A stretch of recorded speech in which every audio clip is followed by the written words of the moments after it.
Each of these movies have all utilized simulations in one way or another. The art of creating a visual effects simulation that has been seamlessly composited together within a film to create realism is one that has been slowly developed throughout the course of visual effects history.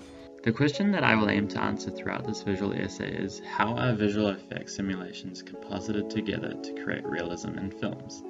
Although this may be a broad question to ask, it is one that is necessary to fully understand the steps that I and other filmmakers took to achieve realism with their simulations. For my visual effects assignment, I was tasked with the challenge to integrate 3D elements into a scene, then have them interact with either a character or an environment. Computer-generated simulations go as far back as the late 80s, where they were used in Titanic. Although it was not the first, it was the most effective.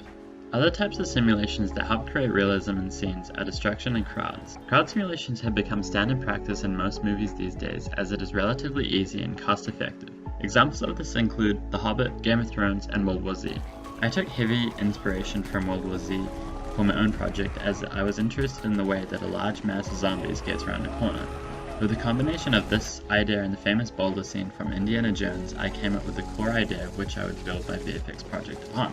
When I was introduced to the idea of practice-based research, I started developing and improving my core ideas of what my project could be.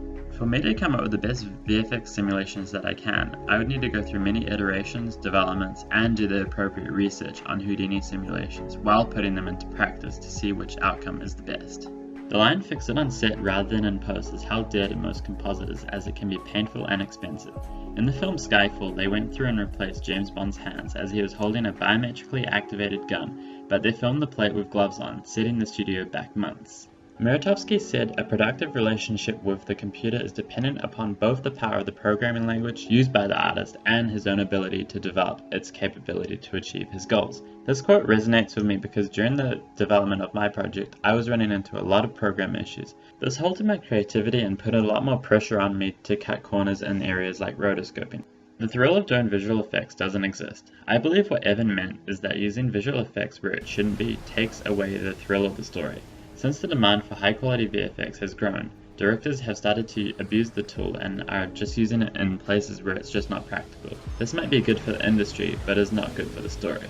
I know for a fact the reason VFX artists do their job is so that the story can run smoothly by creating realistic scenarios that would not be practical to create on set. This leads me to realism, which every VFX supervisor on any film strives to achieve, as it bridges the gap between what is possible and what is not.